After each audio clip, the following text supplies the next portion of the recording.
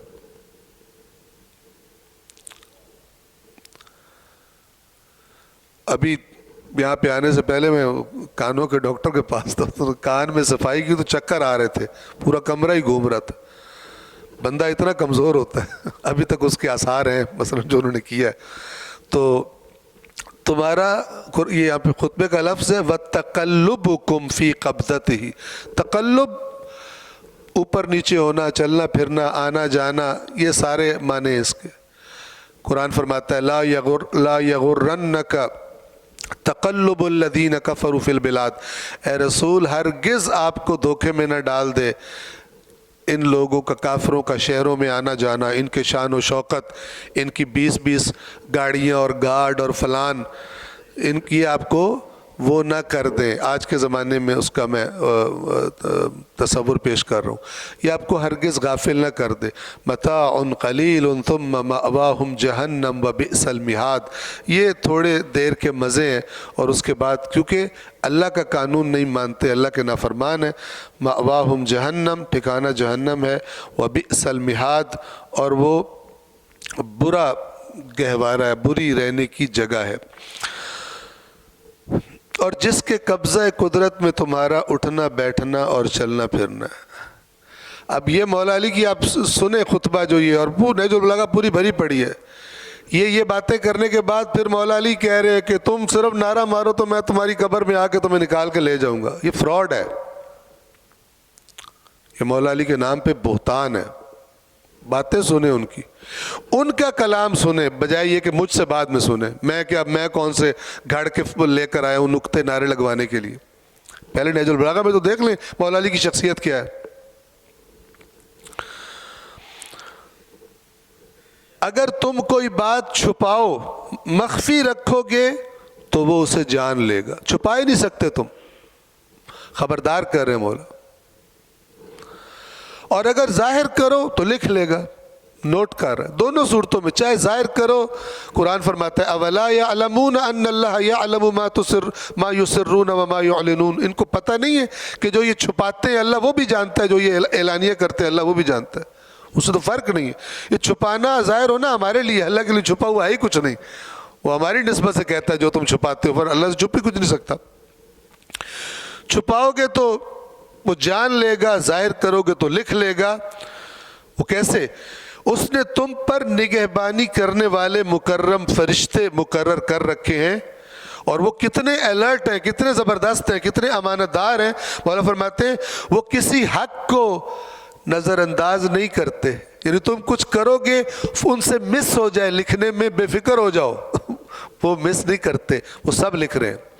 اور تم نے کوئی چیز نہ کی ہو تو وہ لکھتے بھی نہیں ہیں، ایسا نہیں ہے کہ وہ غلط تمہارے کھاتے میں کچھ لکھ دیں، پاکستانی پولیس کی طرح اور نیب کی طرح، اور ڈال دو سارے اس پر ہی جو نہیں بھی کیے ہوئے اس نے، ٹھیک ہے نا، جیسے بھی پچھلے مہینوں میں ہوتا رہا ہے۔ اللہ کے کرام کاتبین جو ہیں وہ ایسے نہیں ہیں۔ جو کرو گے مت سوچو، دنیا میں کوئی نہ دیکھے، وہ لکھ لیں گے، سیف ہے، محفوظ ہے تمہارا ریکارڈ۔ اور جو اگر تم نے کام نہیں کیا غلط، کبھی تمہارے کھاتے میں نہیں لکھا جائے گا، تم پہ کیس نہیں بنے گا اس کا۔ اور یاد رکھو، یہ یاد رکھو، مفتی صاحب ترجمہ کرتے ہیں وَعْلَمُوا کا، وَعْلَمُوا کا اصل معنی کیا ہے؟ اور جان لو، جان لو، یہ ترجمہ کرتے ہیں مفہوم سے، یاد رکھو۔ یاد رکھو کہ جو اللہ سے ڈرے گا، یہاں پہ مولا نے قرآن کی آیت کی تلاوت کی ہے، مَن يَتَّقِ اللَّهَ يَجْعَلْ لَهُ مَخْرَجًا، جو بھی تقوی اختیار کرے گا اللہ اس مشکل سے نکلنے کا راستہ اس کے لیے پیدا کرے گا۔ یہ بہت امپورٹنٹ بات ہے۔ شرط کیا ہے؟ ہماری آزمائش کس سے؟ تقوی سے۔ اب میرے سامنے ایک مسئلہ آ گیا، میرے پاس پیسے کم ہیں اور زیادہ پیسے میرے پاس آ سکتے ہیں لیکن آئیں گے حرام سے، تو شیطان بندے کو یہ کہتا ہے کہ اب تیرے پاس چارہ ہی نہیں ہے، اللہ بڑا غفور الرحیم ہے، بعد میں عمرہ کر لینا، زیارت کر آنا، معاف کرا لینا، لیکن تو آرام کر لے، یہ شیطان کہتا ہے۔ لیکن اللہ کی طرف سے کیا ہے کہ وہ تو دیکھ رہے کہ تم تقویٰ کتنا رکھتے ہو، جب تمہاری آزمائش جو اس نے کرنی ہے اس کا ٹائم پورا ہو جائے گا، وہ تمہارے لیے راستہ بنا دے گا، حلال سے بنا دے گا راستہ، اس نے تمہاری آزمائش کرنی ہے، تو تم اس کو ذہن میں رکھو۔ تو یہ مولا فرما رہے ہیں کہ جو اللہ سے ڈرے گا وہ اس کے لیے فتنوں سے نکلنے کی راہ نکال دے گا اور اندھیروں سے اجالے میں لے آئے گا۔ اور پھر کیا کرے گا؟ جس کو نکالے گا اس کی دل خواہ نعمتوں میں اسے ہمیشہ رکھے گا، یعنی پھر فائنل رزلٹ یہ ہے۔ لیکن اگر تقوی اختیار نہیں کرو گے، ہو سکتا ہے حرام کے ذریعے عارضی طور پر اپنی چیز حاصل کر لو، لیکن اینڈ اچھا نہیں ہے۔ اب یہ مولا فرما رہے ہیں کہ جو تقوی اختیار کرے گا اللہ اس کے لیے، پھر مولا ہی کہیں کہ جو تقوی اختیار کرے گا اللہ اس کے لیے راستہ نکالے گا، تم تقوی نہ بھی کرو تو میں تمہاری مشکل کشائی کر دوں گا۔ فراڈ ہے۔ تو وہ جو فرما رہے ہیں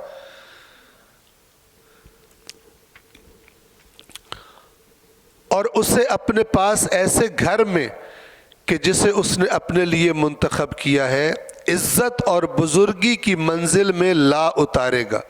اپنے لیے منتخب کیا یعنی اپنے اعمال اور اپنے تقوی کے ذریعے سے اللہ اسے وہاں پر پہنچائے گا۔ اس گھر کا سایہ عرش ہے، اس کی روشنی جمال قدرت ہے، اور اس میں اس کے ملاقاتی اللہ کے فرشتے ہیں، اور رفیق و ہم نشین انبیاء و مرسلین ہیں۔ یعنی اس کو وزٹ کرنے کون آئیں گے؟ اس گھر میں اللہ کے فرشتے آئیں گے، اور اس کے بعد وہاں پر جو گیدرنگز ہوا کریں گی، جو مثال کے طور پہ مثلاً آپس میں اکٹھے ہوتے ہیں، جو محفلیں لگا کریں گی، کون ہوں گے ہم نشین و اس کے رفیق؟ انبیاء و مرسلین ہوں گے۔ ایسا ماحول ہوگا جنت میں۔ پھر مولا فرماتے ہیں اپنی جائے بازگشت کی طرف بڑھو، بادرو، جلدی کرو، لیٹ مت کرو، تمہیں پتہ بھی نہیں ہے ٹائم کتنا ہے، اور زاد عمل فراہم کرنے میں موت پر سبقت لے جاؤ۔ اس سفر کا سامان جلدی اکٹھا کر لو، سبقت لے جاؤ قبل اس کے کہ موت سبقت لے جائے اور تمہیں پھر کوئی بھی زاد راہ اکٹھا کرنے کی اجازت۔ آپ انداز دیکھیں مولا کا، فبادر المعاد وسابق الآجال، اپنی موتوں سے سبقت لے جاؤ۔ وہ سبقت لے گئی تو کچھ بھی نہیں بچے گا، ٹائم ختم ہو جائے گا۔ کیونکہ پھر فرماتے ریزن بتاتے ہیں، سبب، اس لیے کہ وہ وقت قریب ہے کہ جب لوگوں کی امیدیں ٹوٹ جائیں، موت ان پر چھا جائے اور توبہ کا دروازہ ان کے لیے بند ہو جائے۔ قریب ہے بالکل۔ ابھی تو تم، یہ بہت توجہ سے سنیں، بہت ہی زبردست تعبیر ہے، بلیغ، ابھی تو تم اس دور میں ہو، یعنی تم زندہ ہو، دنیا میں رہ رہے ہو، ابھی تو تم اس دور میں ہو کہ جس کی طرف پلٹنے کی تم سے قبل گزر جانے والے لوگ تمنا کرتے ہیں، قبروں میں تمنا کر رہے ہیں یا اللہ ایک دفعہ نکال دے باہر۔ تم تو ابھی ہو وہاں پر، تو میں تمہیں بتا رہا ہوں جو مر گئے ہیں وہ اللہ سے کہہ رہے ہیں یا اللہ ایک دفعہ جانے دے، ہم اب بڑی اچھی پرفارمنس دیں گے، لیکن انہیں کوئی نہیں آنے دے گا، ایک ہی دفعہ چانس ہے۔ تو تم تو ابھی وہاں ہو جہاں پر آنے کی وہ تمنا کر رہے ہیں، تو جب تم ہو وہاں پر تو پھر یہ اچھے کام جو کرنے ضروری ہیں وہ کر لو۔ تم اس دار دنیا میں کہ جو تمہارے رہنے کا گھر نہیں ہے، یہ گھر ہے ہی نہیں، یہاں پہ مستقل پتہ بھی مستقل پتہ نہیں ہے، وہ بھی عارضی پتہ ہے۔ شناختی کارڈ پہ لکھا ہوتا ہے نا عارضی پتہ اور مستقل پتہ، وہ مستقل بھی دھوکہ ہی ہے، وہ بھی عارضی ہے، یہاں پہ کچھ مستقل نہیں ہے۔ مولا فرما رہے تم اس دار دنیا میں کہ جو تمہارے رہنے کا گھر نہیں ہے، مسافر اور راہ نورد ہو، جس کا کام سفر ہے۔ اس سے تمہیں کوچ کرنے کی خبر دی جا چکی ہے. سالار نے اناؤنس بھی کر دیا ہے کہ کسی وقت بھی تم ریڈی رہو, ٹھیک ہے نا. فوراً تمہیں چلنا پڑے گا. کوئی اس کے بعد تمہیں نہیں کہے گا چلو بیگ میں کپڑے ڈال لو تو فلان کر لو تو یہ کر لو, سامان اٹھا لو. جب کوچ کا آرڈر دے گا کوئی مہلت نہیں دے گا. اس نے کہا ہر وقت ہی ریڈی رہو.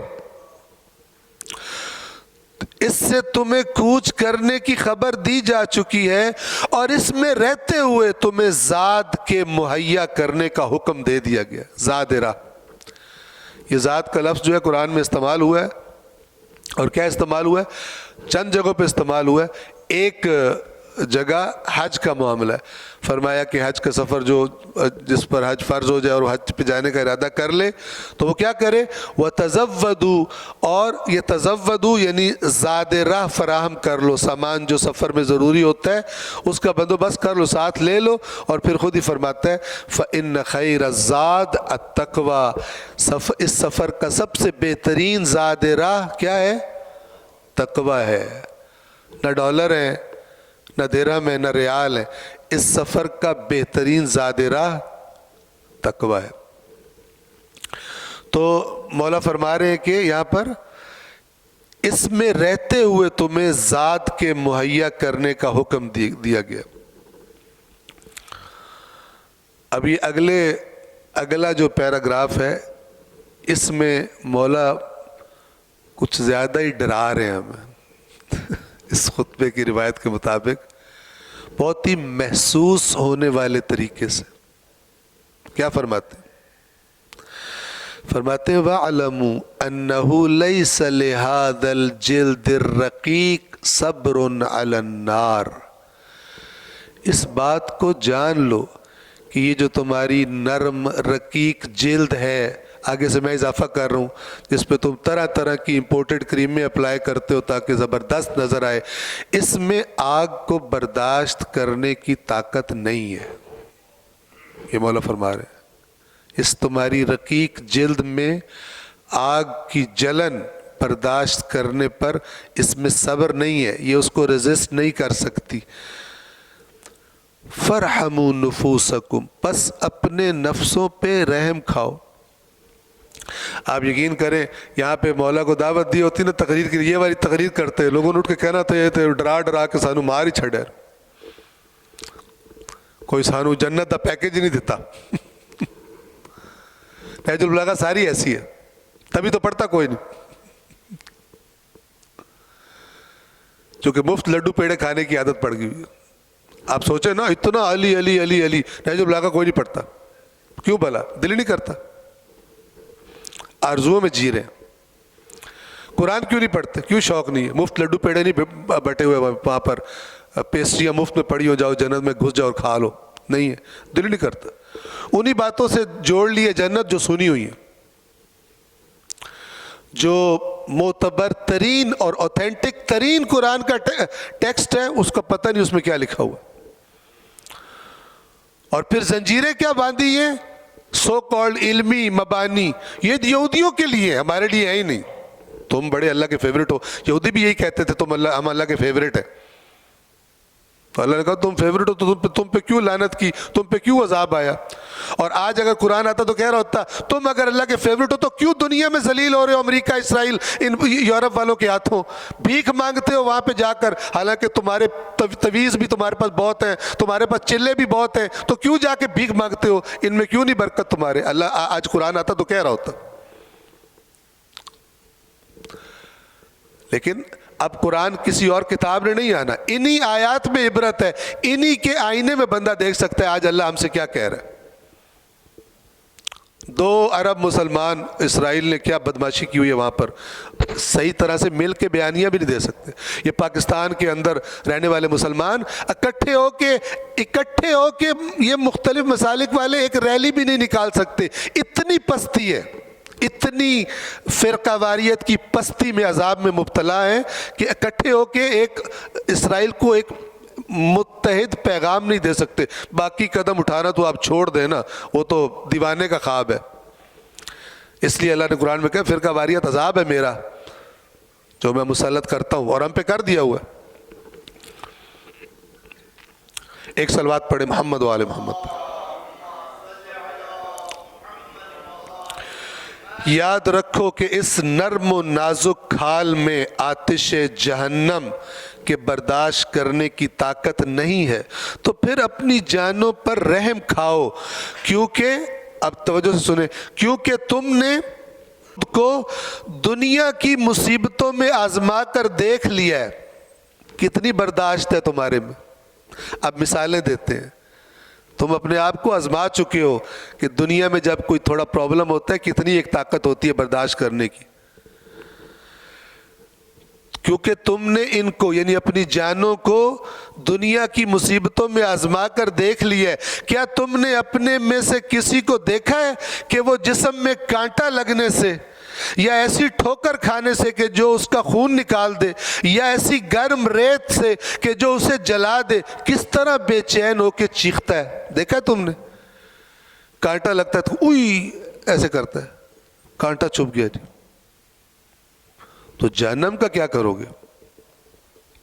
تو کانٹا برداشت تم نے آزما کے اپنے آپ کو دیکھا ہوا ہے کہ دنیا کی مصیبتوں میں کتنی ایک برداشت ہے تمہارے اندر۔ پین کلر لیتے ہو، وہاں پہ پین کلر بھی کوئی نہیں ہونا، پین کلر بھی کوئی نہیں ہونا۔ کیا تم نے اپنے میں سے کسی کو دیکھا ہے کہ جو جسم میں کانٹا لگنے سے یا ایسی ٹھوکر کھانے سے کہ جو اسے لہو لہان کر دے یا ایسی گرم ریت کی تپش سے کہ جو اسے جلا دے کس طرح بے چین ہو کر چیختا ہے؟ ذرا سوچو تو اس وقت کیا حالت ہوگی کہ جب وہ جہنم کے دو آتشی تووں کے درمیان دیکھتے ہوئے پتھروں کا پہلو نشین اور شیطان کا ساتھی ہوگا۔ جو کانٹا نہیں برداشت کر سکتا وہ آگ کے وہ جلتے ہوئے دو مثلا ستونوں کے درمیان کیا کرے گا؟ وہ کیسے برداشت کرے گا؟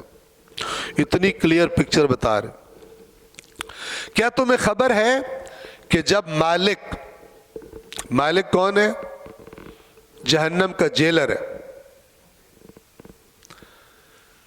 قرآن میں آیت ہے سورہ زخرف میں، وقالو، اور وہ جہنمی کہیں گے یا مالکو، اے مالک، لیقض علینا ربک، تیرا رب ہمیں مار ڈالے، اپنے رب سے کہے ہمیں ختم کر دے، ہمارے لیے ہم سے برداشت نہیں ہوتا۔ قال انکم ماکثون، وہ جواب میں کہے گا تمہیں رہنا ہے یہاں پر، مرنا نہیں ہے تمہیں۔ کیوں؟ لقد جئناکم بالحق، ہم تمہارے پاس حق لے کر آئے تھے دنیا میں، ولیکن اکثرکم للحق کارہون، لیکن تم میں سے اکثر حق ان کو پسند ہی نہیں آتا تھا۔ ابھی مرو نہیں، ابھی یہیں پر ہی تم کو رہنا ہے۔ تمہیں پتہ ہے یہ مولا ڈرا رہے ہیں، فل ہائی پوٹینسی ڈوز دے رہے ہیں، جہنم کی تصویر پوری سامنے رکھ رہے ہیں، اللہ تعالیٰ پناہ دے ہمیں۔ کیا تمہیں خبر ہے کہ جب مالک آگ پر غضبناک ہوگا تو وہ اس کے غصے سے بھڑک کر آپس میں ٹکرانے لگے گی اور اس کے اجزاء ایک دوسرے کو توڑنے پھوڑنے لگیں گے، اور جب اسے جھڑکے گا تو اس کی جھڑکیوں سے تل ملا کر دوزخ کے دروازوں میں اچھلنے لگے گی۔ یعنی اس کے بھڑکنے کا ایک انداز جیسے غصے میں ہے، غضبناک ہے، توڑ پھوڑ کرے گی، تو اس کو کہاں سے برداشت کرو گے؟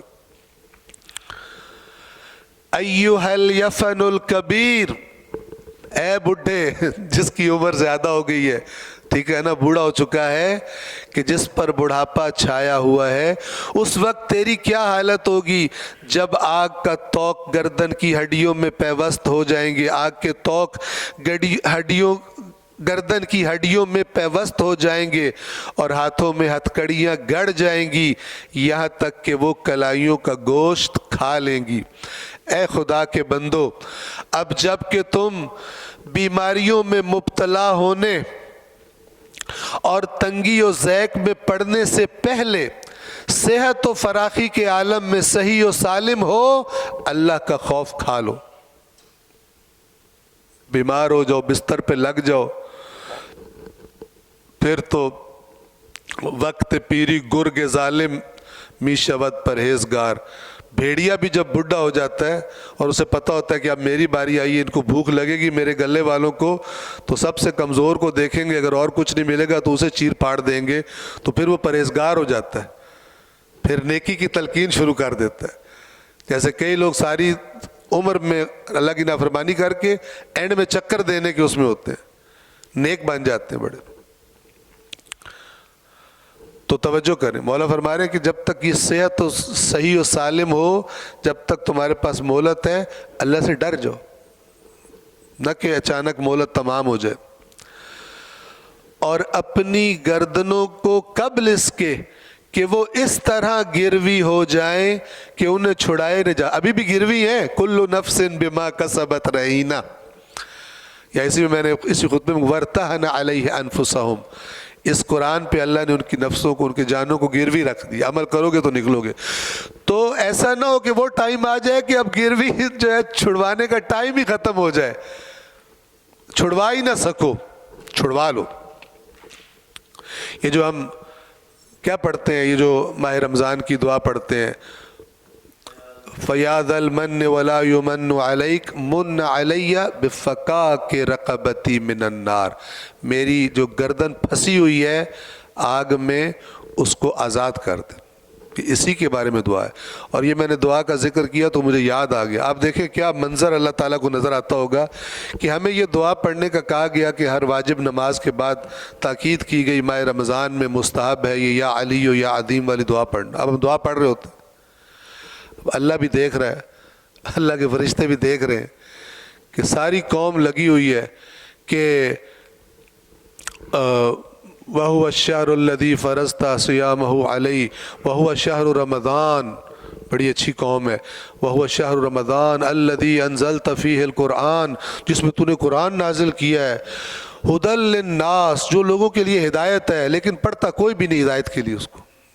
اللہ بھی کہتا ہوگا کیا ہے پرابلم، کیا ہے ان کو، منہ سے کہہ رہے ہیں یہ ہدایت ہے، تو یہ اتنا بڑا مہینہ ہے جس کے تو نے روزے فرض کیے ہیں، جس میں تو نے قرآن نازل کیا ہے جو ہدایت کے لیے ہے، لیکن ہدایت لیتا کوئی نہیں ہے۔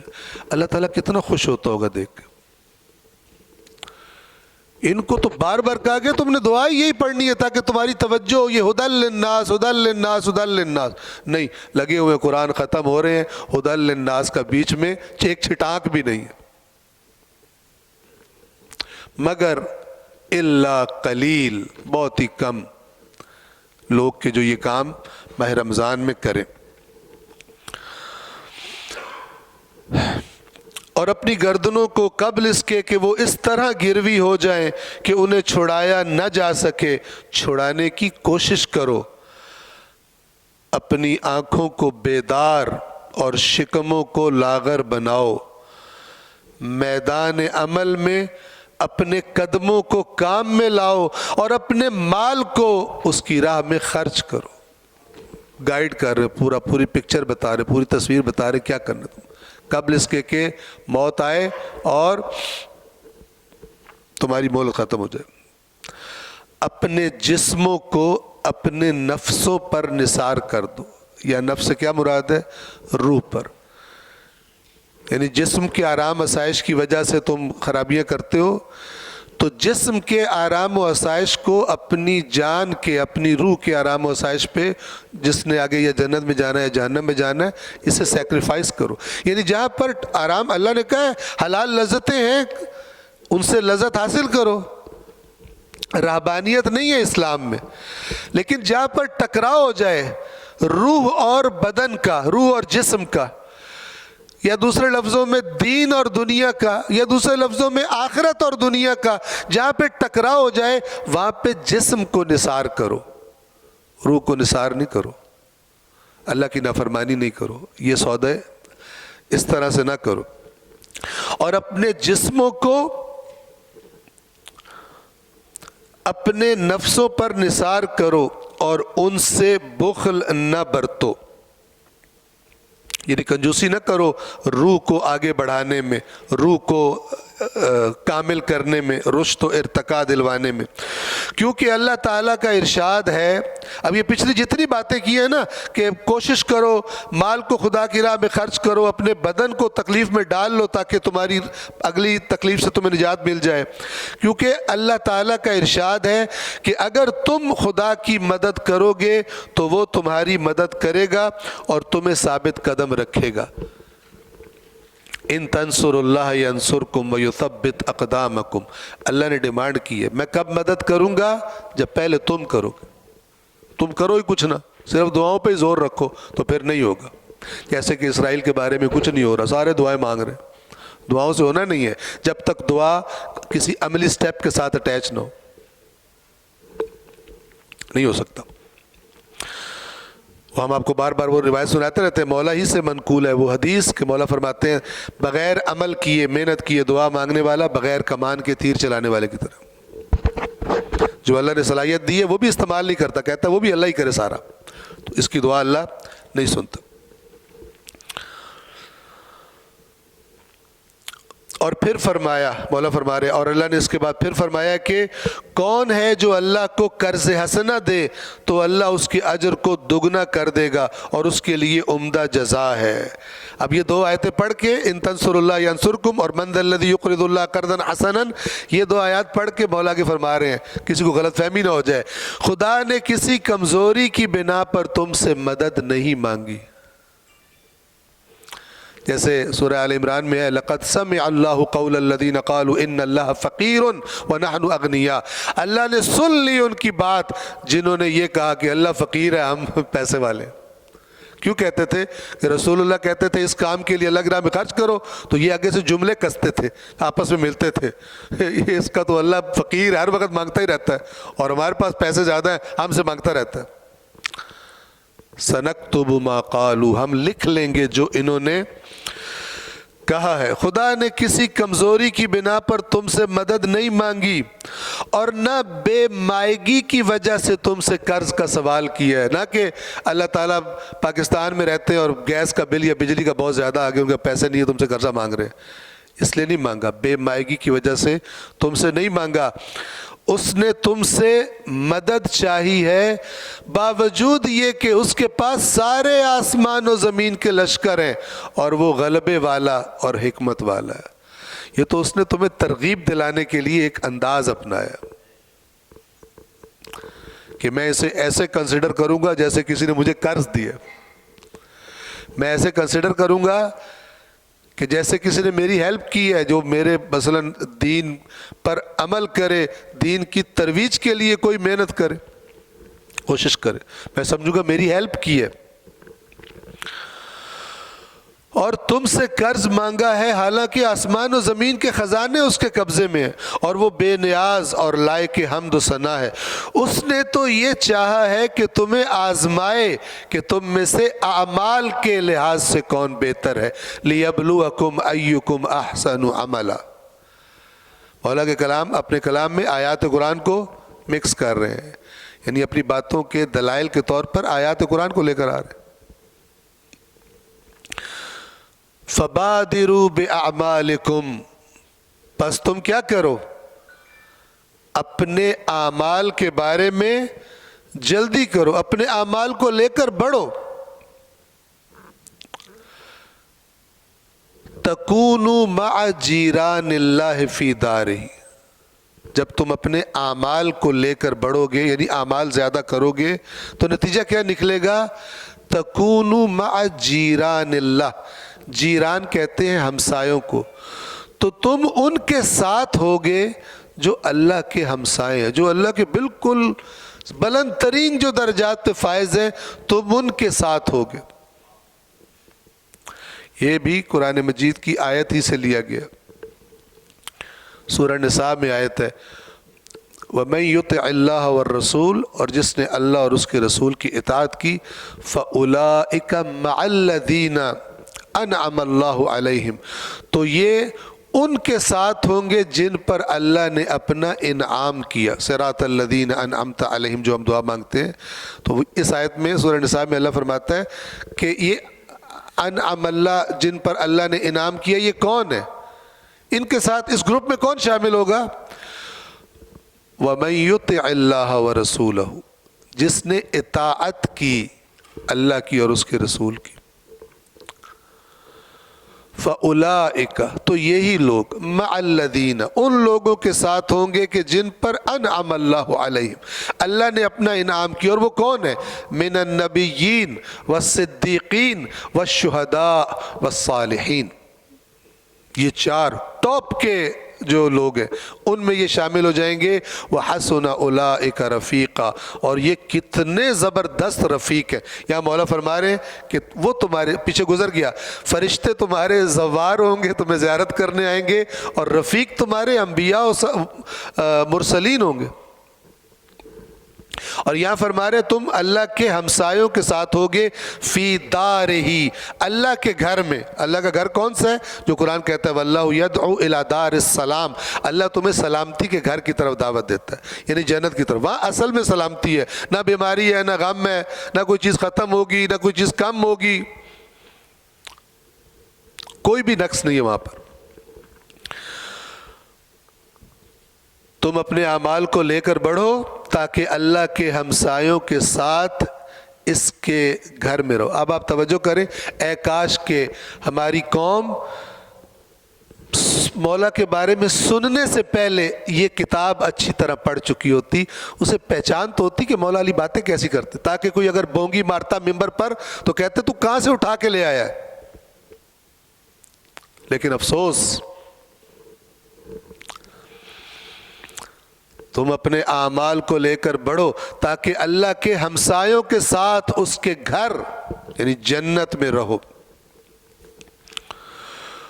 رافق بہم رسولہ، وہ ایسے ہمسائے ہیں کہ اللہ نے جنہیں پیغمبروں کا رفیق بنایا. وَأَزَارَهُمْ مَلَائِكَتَهُ، اور اللہ نے فرشتوں کو ان کی ملاقات کا حکم دیا ہے. کہا جا کے تم نے ملنا ہے، تم نے انہیں سلام کہنا ہے. فرشتے کہیں گے سلام علیکم بما صبرتم فنعم عقبی الدار. کتنی زبردست ہے. فرشتے ان سے کہیں گے تم پر سلامتی ہو. یہ سلامتی آپ یوں کہ آج کے زبان میں سلوٹ، تمہیں ہم سلوٹ کرتے ہیں. کس لیے؟ بما صبرتم، جو تم نے صبر کیا، تم نے حلال پہ صبر کیا، نہیں گئے حرام کی طرف. بہت تھا، بہت خرابیاں کر سکتے تھے، نہیں کی تم نے، تمہیں سلوٹ کرتے ہیں ہم. سلام علیکم بما صبرتم، اور جب تم نے صبر کیا فنعم عقبی الدار، تو دیکھو آخری گھر کیسا زبردست ہے. اللہ نے کتنا زبردست گھر دیا تمہیں. فنعم عقبی الدار، یہ مولا فرما رہے. ویسے ہمسائے ہیں کہ اللہ نے جنہیں پیغمبروں کا رفیق بنایا ہے اور فرشتوں کو ان کی ملاقات کا حکم دیا ہے اور ان کے کانوں کو ہمیشہ کے لیے محفوظ کر دیا ہے آگ کی بھنک بھی. وہ جو ادھر دھاڑے مار رہی ہوگی جہنم میں اور اس کی ہولناک آواز ہوگی، اللہ نے ان کے کانوں کو محفوظ کر دیا ہے، وہ اس کی آواز تک نہیں سنیں گے، بھنک تک نہیں سنیں گے کہ ان کو کوئی پریشانی ہو، کوئی ٹینشن ہو کہ یہ کیا ہو رہا ہے. اور ان کے جسموں کو بچا لیا ہے جنت میں کہ وہ رنج اور تھکان سے دوچار نہ ہو. لغوباً ونصباً وسان اجسادہم، سانا سون یعنی بچا لینا، محفوظ کر دینا، سیکیور کر دینا. ان تلقا لغوباً ونصباً، نہ تھکان ہوتی ہے نہ کوئی رنج ہوتا ہے. یعنی وہ کیفیت جنت میں طاری نہیں ہوگی کہ بندہ تھک گیا ہے اب میرا کوئی کام کرنے کا موڈ نہیں ہے، میں اب ایسے نہیں ہوگا. ان کو ایسے جسم عطا کرے گا جو ان کمزوریوں سے پاک ہوں گے، فریش ہوں گے، تازے ہوں گے.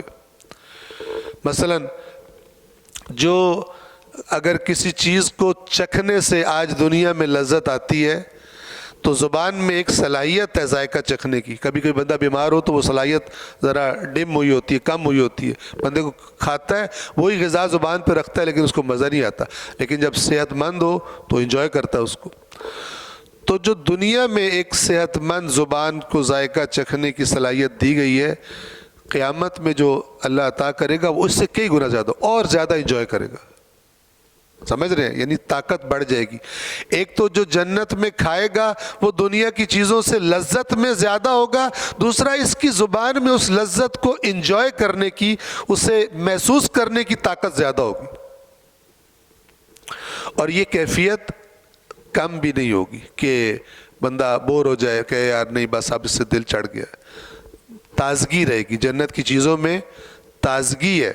ان میں وہ جو گراف نیچے چلا جاتا ہے، بندہ بوجھل ہو جاتا ہے، بور ہو جاتا ہے، جنت میں اللہ نے وہ کیفیات نہیں رکھی۔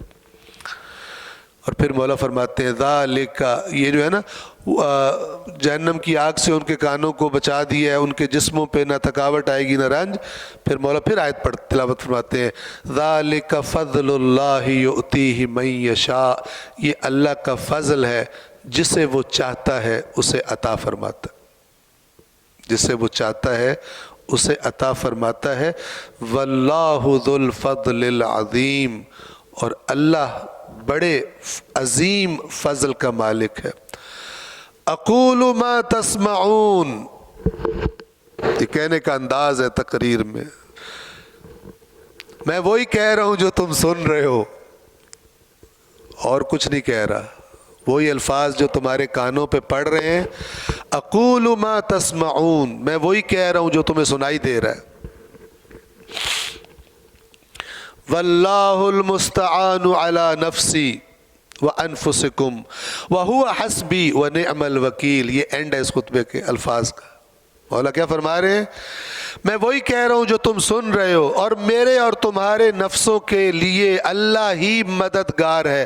واللہ المستعان علی نفسی، مستعان کہتے ہیں جس سے مدد طلب کی جائے، جو ہم کہتے ہیں نا ایاک نستعین، جس سے مدد طلب کی جائے اسے کہتے ہیں مستعان۔ مستعین کہتے ہیں مدد طلب کرنے والے کو، عون طلب کرنے والے کو۔ مولا کیا فرما رہے ہیں؟ واللہ المستعان، اور اللہ ہی ہے مستعان جس سے مدد مانگی جاتی ہے، علی نفسی، چاہے میرا معاملہ ہو، وانفسکم، چاہے تمہارا معاملہ ہو۔ مستعان کون ہے؟ اللہ ہے۔ وہو حسبی، اور وہی مجھے کافی ہے، ونعم الوکیل، اور وہی بہترین کارساز ہے۔ وکیل کسے کہتے ہیں؟ جس کے سپرد ہر شے کی جاتی ہے۔ توجہ فرما رہے ہیں؟ یہ ایک صلوات پڑھیے محمد و آل محمد پر۔ سورۃ الاسراء، یہ جو سبحان الذی اسری بعبدہ لیلا من المسجد الحرام الی المسجد الاقصی، اس کی آیت نمبر 2 دیکھیے۔ یہ وکیل کا معنی کیا ہے؟ وکیل جسے ہم کہتے ہیں کہ میرے کام اس کے سپرد ہے، میرے امور اس کے سپرد ہے۔ تو سورۃ الاسراء جسے سورۃ بنی اسرائیل بھی کہتے ہیں، اس میں اللہ تعالیٰ فرماتا ہے آیت نمبر 2 میں وَآتَيْنَا مُوسَى الْكِتَابَ، اور ہم نے موسیٰ کو کتاب عطا کی، وَجَعَلْنَاهُ هُدًى لِبَنِي اسرائیل، اور ہم نے اس کتاب کو بنی اسرائیل کے لیے ہدایت قرار دیا۔ اور اس ہدایت کا نچوڑ کیا تھا؟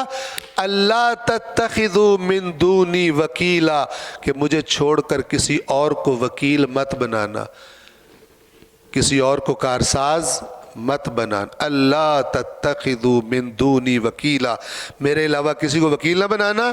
اور وہ علی جو کبھی قرآن سے جدا نہیں ہوتے، وہ کیا فرما رہے ہیں؟ میں وہی کہہ رہا ہوں جو تم سن رہے ہو، اور اللہ میرے اور تمہارے نفسوں کے لیے اللہ ہی مددگار ہے، اور وہی میرے لیے وہو حسبی، اور وہی میرے لیے کافی ہے، ونعم الوکیل، اور وہی بہترین کارساز ہے۔ اللہ تتخذوا من دونی وکیلا۔ صلوات پڑھیں محمد و آل محمد۔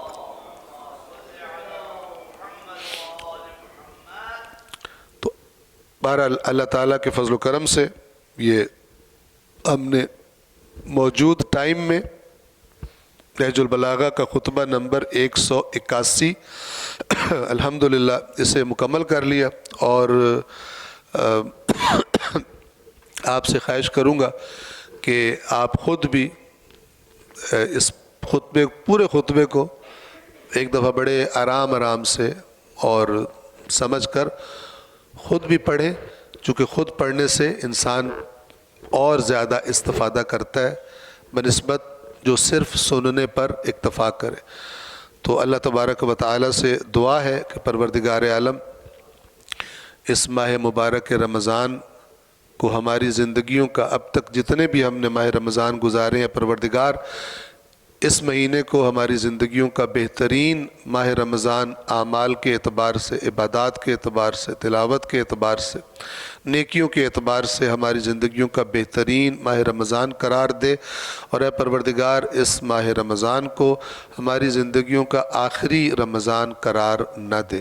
اے پروردگار ہمارے پوری دنیا میں جہاں جہاں انسان مظلوم ہے، بالخصوص ہمارے فلسطین کے مظلوم، اور اسی طرح یمن کے مظلوم، اسی طرح کشمیر کے مظلوم، جہاں جہاں مسلمان مشکلات میں، بلکہ انسانیت جہاں جہاں مظلوم ہے، اے پروردگار تمام مظلوموں کا حامی و ناصر ہو اور ان کو ظلم اور بربریت سے نجات عطا فرما، اور اے پروردگار ہمیں بھی عملی طور پر جو ہمارے بس میں ہے، جو کچھ ہم کر سکتے ہیں زبان سے یا ہاتھ سے یا مال سے، جو بھی کر سکتے ہیں ہمیں کرنے کی توفیق عطا فرما، مظلوم کی حمایت اور ظالم کی مخالفت کی اے پروردگار ہم سب کو توفیق عطا فرما، ہمارے حلال رزق میں اے پروردگار وسعت و برکت عطا فرما، اور ہمارا خاتمہ خیر پر اور ایمان پر فرما۔